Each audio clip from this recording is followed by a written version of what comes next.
So hello everyone. आज हम लोग देखने वाले हैं आर्ट एंड कल्चर का वही जो सीरीज जो हम लोग स्टार्ट किए हैं उसको ही आगे बढ़ाएंगे। और हम लोग इंडिया में जो भी ऑफिशियल लैंग्वेज है, जो भी इंडिया में रहे, साथ ही इंडिया में जो क्लासिकल लैंग्वेज है और उनका क्या इंपॉर्टेंस है इंडिया में, उसके बारे में हम लोग डिस्कस करेंगे। सो आइए हम लोग स्टार्ट करते हैं अपना आज का class. So first of all अगर हम लोग देखिए, जो हमारा 8 शेड्यूल था, जब शुरू शुरू में जब हमारा कॉन्स्टिट्यूशन बना था उस समय जो हमारे 8 शेड्यूल थे उसमें 22 लैंग्वेज, अभी तो 22 लैंग्वेज है लेकिन शुरू में कितने लैंग्वेज थे? ओनली 14 लैंग्वेज थे। 14 लैंग्वेज थे जो शुरू शुरू में जो हमारा कॉन्स्टिट्यूशन बना था उस समय। जो हमारे 8 शेड्यूल में ओनली 14 लैंग्वेज थे। पहला इसमें था असमीज, बंगाली, गुजराती, हिंदी, कन्नड़, कश्मीरी, मलयालम, मराठी, ओडिया, पंजाबी, संस्कृत, तमिल, तेलुगु और उर्दू, ये सब लैंग्वेज थे। और जैसे जैसे टाइम चेंजेस हुआ उसके बाद कुछ लैंग्वेज को और प्रोटेक्ट करने का, रिजर्व करने का जरूरत पड़ा। तो उसके बाद हमारे कॉन्स्टिट्यूशन में जो हमारे 8 शेड्यूल में है उसमें और कुछ लैंग्वेज ऐड किए गए, जिसमें से एक था सिंधी, जो कि 15 लैंग्वेज बना, जो हमारा 8 शेड्यूल का 15 लैंग्वेज बना। और ये कब ऐड किया गया था? 21st अमेंडमेंट एक्ट 1967 में ऐड किया गया था, जब ये एक्ट बना था तब। फिर है कोंकणी, मणिपुरी एंड नेपाली, ये जो 3 लैंग्वेज थे वो 71st अमेंडमेंट 1992 एक्ट जब बना था तब इन 3 लैंग्वेज को ऐड किया गया था हमारे जो 8 शेड्यूल है उसमें। फिर बोडो, मैथाली, डोगरी, संथाली, ये जो 4 लैंग्वेज है, ये 92 अमेंडमेंट, जो 92nd अमेंडमेंट एक्ट था 2003 का, उसमें ऐड किया गया था। सो पहले हम लोग जो देखे, जो हमारे पास लैंग्वेज थे यहाँ पर, टोटल कितने लैंग्वेज है? 14 लैंग्वेज हम लोग देखे थे। फिर उसके बाद जब ये लैंग्वेज ऐड हुए तब जाकर 22 हुआ। ये जो सिंधी आपका लैंग्वेज है वो 15 नंबर में लैंग्वेज आया, 15 लैंग्वेज। फिर कोंकणी 16, मणिपुरी 17, नेपाली 18, बोडो 90, मैथाली 20। अच्छा, बोडो बोडो जो लैंग्वेज है आपके यहाँ तिब्बत के एरिया में ज़्यादा यूज होता है, काफ़ी इंपॉर्टेंट लैंग्वेज है। फिर डोगरी, फिर संथाली, ये आपका 22 हो गया। सो टोटल 22 लैंग्वेज जो है जो हमारे 8 शेड्यूल में है, और इनको जो हमारे कॉन्स्टिट्यूशन के 8 शेड्यूल में रखा गया है। और ये जो संथाली लैंग्वेज भी काफ़ी इंपॉर्टेंट लैंग्वेज है, कई बार इससे क्वेश्चन आ जाता है। ये जो लैंग्वेज है वो मोस्टली छोटा नागपुर एरिया में यूज किया जाता है। छोटा नागपुर एरिया में, जैसे छत्तीसगढ़, झारखंड, बिहार एंड उड़ीसा में इस लैंग्वेज का यूज मोस्टली होता है। सो अगर हम लोग देखें, अगर आइए देखते हैं हम लोग उसके बाद जो हम लोग का देश है, हम लोग का जो कंट्री है उसमें ऑफिशियल लैंग्वेज क्या चाहिए।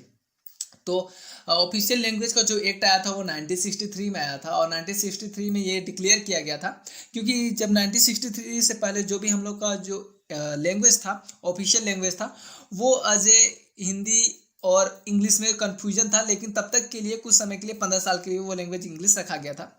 फिर और हिंदी में भी उसका यूज किया जा सकता था, मगर वैसा कोई बाउंडेशन नहीं था। और ये सब डिपेंड करता था आपके जो हमारे लोकसभा और राज्यसभा, जो हमारा पार्लियामेंट है, वो डिसाइड कर सकता था कि उसको कौन सा लैंग्वेज रखना है। तो जो हिंदी लैंग्वेज आया, फिर उसके बाद 1963 में जो हम लोग का एक्ट बना, उसके बाद ये डिक्लेयर किया गया था, हिंदी को ऑफिशियल लैंग्वेज डिक्लेयर कर दिया गया। यूनियन का ऑफिशियल लैंग्वेज हिंदी होगा।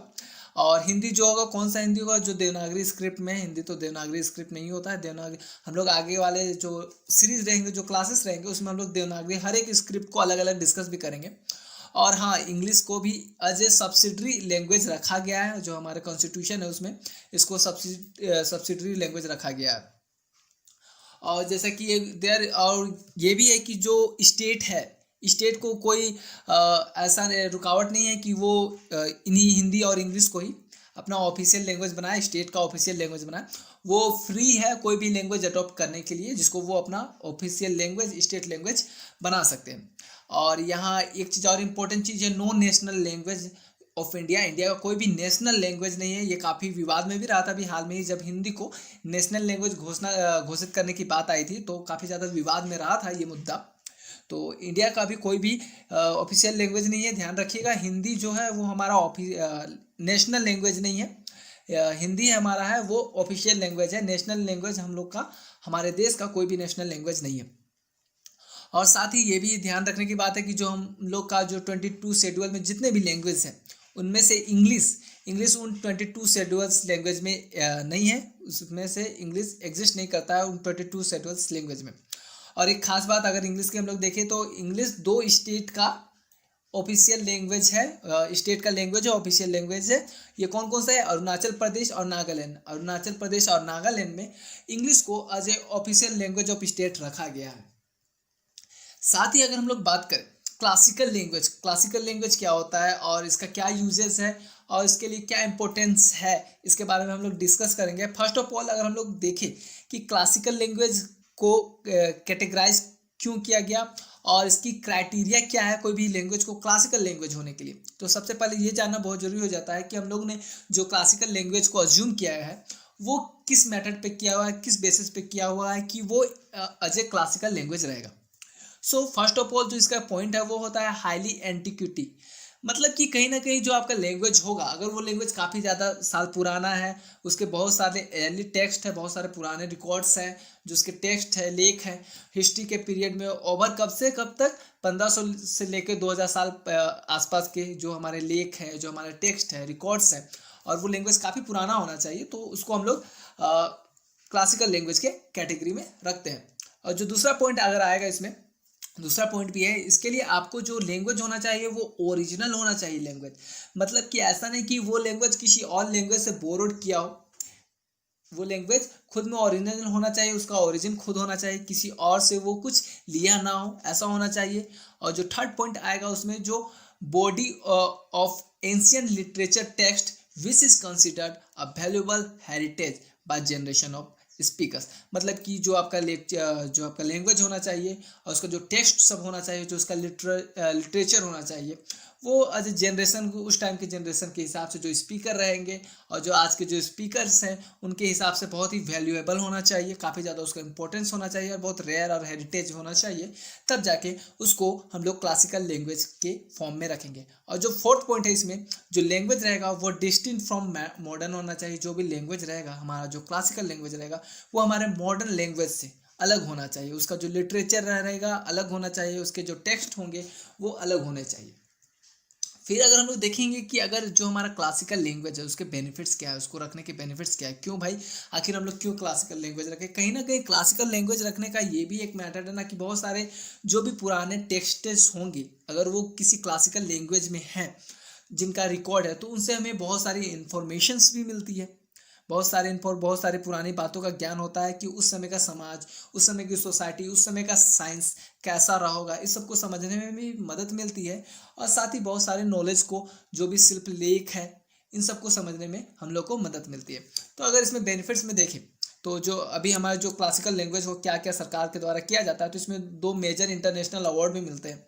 एनुअली ये डिस्ट्रीब्यूट किया जाता है किसी क्लासिकल क्षेत्र में बहुत अच्छा परफॉर्म करने के लिए हमारे प्रेसिडेंट के द्वारा।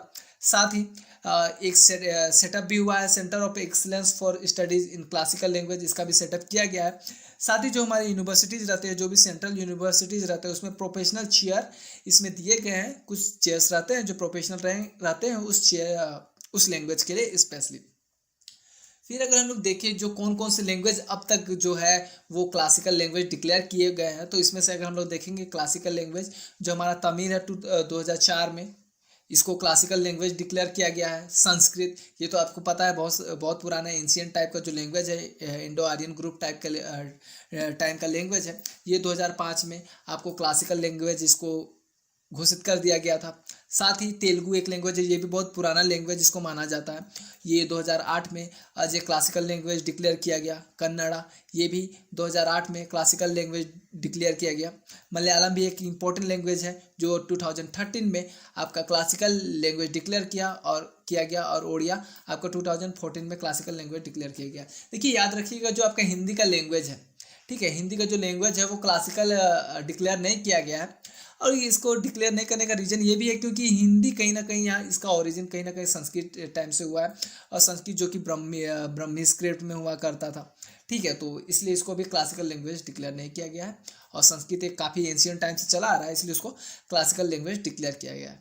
सो होप सो आप लोगों को ये चीज़ समझ आ गया होगा क्लियरली, एंड आई अंडरस्टैंड कि आप लोग जो लैंग्वेज का जो ये पार्ट है वो समझ गए होंगे। सो आगे हम लोग देखेंगे, जो हमारा नेक्स्ट क्लास रहेगा उसमें हम लोग डिस्कस करेंगे जो भी हमारे स्क्रिप्ट्स है, ब्राह्मी स्क्रिप्ट्स देखेंगे हम लोग, मोस्टली इंपॉर्टेंट जो बहुत, और उसी से जो इसका इंसिडेंट रहता है, कौन सा स्क्रिप्ट, गुप्ता स्क्रिप्ट, उसको भी हम लोग डिस्कस करेंगे।